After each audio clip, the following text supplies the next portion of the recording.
Hey guys, it's John from Album Review TV. Nice to see you here for another Throwback Thursday.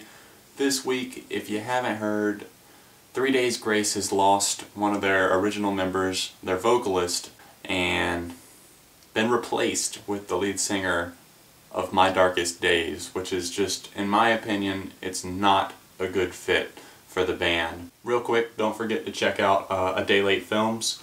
My other channel I'm a part of, we just put up a new video, so if you want to go check that out, if you like paranormal stuff and like, you know, things that can't be explained, we talk about that in our newest video. So please go over there, leave comments. We appreciate all the support and likes and comments we get over there. But I wanted to review, in my opinion, their best album to date, 1X, 3 Days Grace.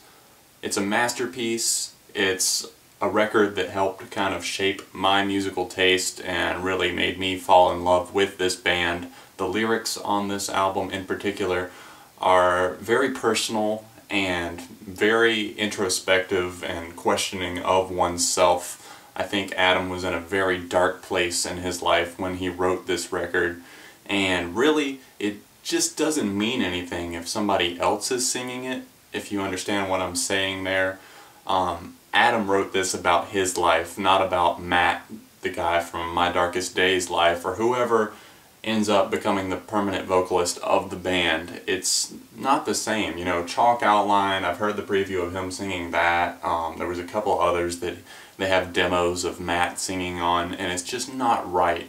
And especially for songs off of their debut album and this album 1X that are just so personal to Adam. And he wrote these songs, and he's left the band for health issues, non-life-threatening, and I'm not really sure if that's just bullshit or if that's something that's true. I'm sure it's based off of some truth, but I feel like, I don't know, there was probably some tension somewhere within the band and he ended up making the decision to leave. But 1X, thank God we have this masterpiece still to enjoy. It's been 7 years approximately now since this was released, June of 2006. I remember picking this album up. It was around the time that I first started buying albums, and 1X is one that I was dying to get my hands on as soon as it came out. I remember I gave my friend Philip that lived in my neighborhood, I gave him money to go buy it for me because obviously my parents weren't supportive of my musical taste and didn't support like what I listened to. So I gave him money to go pick it up for me because I was just so excited to get my hands on it. And it didn't let me down at all. To this day, I still love every bit of this record. There's such great songs on it. The singles were picked perfectly. This was back when, you know, rock, I've said it before, rock was very popular in this time. Animal I Have Become was a huge hit for the band, and that one has some very deep and dark lyrics on it and about someone just changing into someone that they don't even know anymore. Over and Over is another one that I really like off of this album. It's about a guy that just keeps coming back to a girl and falling for her over and over, and he can't figure out why.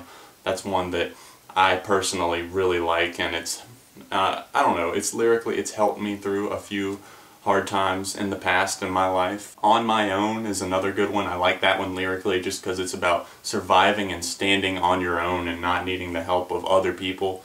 Pain is another one that was a huge hit for the band. Pain is definitely one of my favorites off of this record, but the one that really took off for the band was kind of a slower jam. It starts off slow at least. It's called Never Too Late, and it just became an anthem for people who were, you know, suicidal or, you know, questioning what their meaning in life was. It's not too late, it's never too late, you know, to start fresh, to start over. And I think it was really good that Adam wrote this song, and it's helped a ton of people. I know I've seen all over the place people talking about how much it's helped them. I'd have to say that my final favorite off of the record is the first track on the album called It's All Over. It's got a cool, eerie, you know, kind of guitar sound to it, like the way the guitar comes in the intro, and just sounds awesome, and it crashes in. It's all over, it's just, it's angry, it's in your face, and of course, how could I forget Riot, the other angry track off the album? That's definitely another favorite of mine, and that one was huge, and like, I had friends who liked wrestling and stuff like WWE, and I know that was huge, a huge song for you know, wrestling and sports fans because it's just upbeat anthem, like let's go get them, let's attack. So overall, this album to me is definitely, obviously, a 5 out of 5. One of my all-time favorite records and my favorite 3 Days Grace album. What do you guys think about this record? And I also want to hear your thoughts on Adam leaving the band.